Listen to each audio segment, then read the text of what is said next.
السلام علیکم۔ آج کی ویڈیو حجرہ اسود کے تنازع کے واقعے پر ہے، جس کا فیصلہ رسول اللہ صلی اللہ علیہ وآلہ وسلم نے اہل مکہ کے مابین کیا۔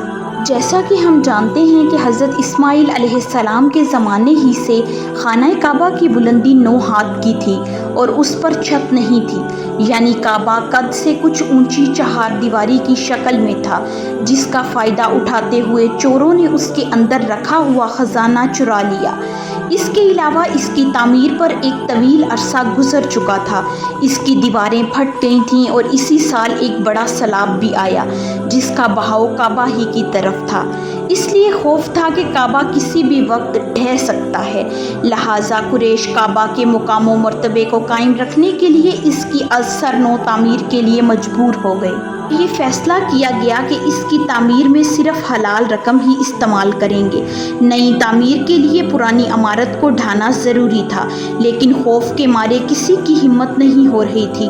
بالآخر ولید بن مغیرہ خزومی نے ابتدا کی اور بعد میں باقی لوگوں نے بھی ڈھانا شروع کیا۔ جب قواعد ابراہیم تک ڈھا چکے تو تعمیر کا آغاز کیا گیا۔ باقوم نامی ایک رومی معمار اس کا نگران تھا اور ہر قبیلے کا الگ الگ حصہ تعمیر کے لیے مقرر کیا گیا۔ تعمیر کا کام جب سنگ اسود تک پہنچا تو یہ جھگڑا کھڑا ہو گیا کہ سنگ اسود اس کی جگہ پر رکھنے کا شرف کسے حاصل ہو۔ یہ جھگڑا 4-5 دنوں میں اس قدر شدت اختیار کر گیا کہ لگ رہا تھا خون خرابہ ہو جائے گا، لیکن ابو امیہ مخزومی نے یہ کہہ کر فیصلے کی ایک صورت نکال دی کہ صبح مسجد حرام کے دروازے سے دوسرے دن جو سب سے پہلے داخل ہو اسے اپنے جھگڑے کا حکم مان لیں گے۔ سب لوگوں نے اس پر اتفاق کر لیا۔ مصلحت خداوندی کے دوسرے دن رسول اللہ صلی اللہ علیہ وآلہ وسلم ہی سب سے پہلے مسجد حرام کے دروازے سے تشریف لائے۔ جب لوگوں نے دیکھا تو خوشی سے پکار اٹھے، یہ امین ہیں، ہم ان سے راضی ہیں، یہ محمد صلی اللہ علیہ وآلہ وسلم ہیں۔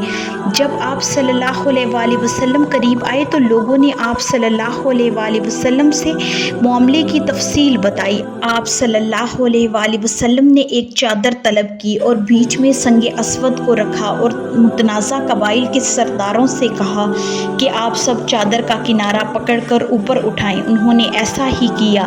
جب چادر سنگ اسود کے رکھنے کے مقام تک پہنچی تو نبی صلی اللہ علیہ وآلہ وسلم نے اپنے دستے مبارک سے سنگ اسود کو اٹھا کر اس کی جگہ پر رکھ دیا۔ یہ بڑا معقول فیصلہ تھا اور پوری قوم اس پر راضی ہو گئی۔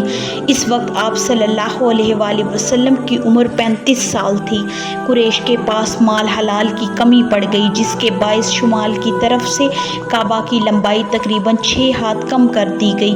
یہی ٹکڑا حجر اور حطیم کہلاتا ہے۔ قریش نے کعبہ کا دروازہ زمین سے کافی بلند کیا تاکہ اس میں وہی شخص داخل ہو سکے جس کو وہ حکم دیں۔ جب دیواریں 15 ہاتھ بلند ہو گئیں تو اندر 6 ستون کھڑے کر کے اس پر چھت ڈال دی گئی۔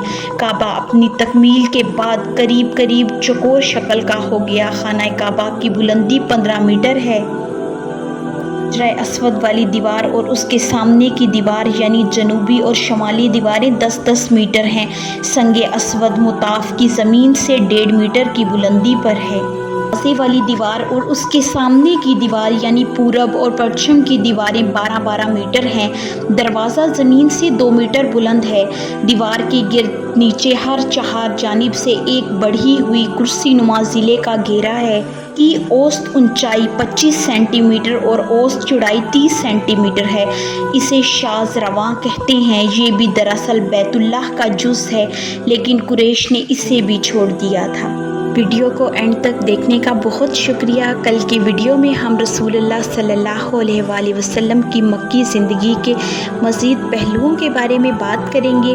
اگر آپ کو آج کی ویڈیو پسند آئی ہو تو لائک، شیئر، کمنٹ اور سبسکرائب ضرور کریں اور گھنٹی کے نشان کو دبائیں تاکہ آپ کو آنے والی ویڈیوز کی اپڈیٹس بر وقت ملیں۔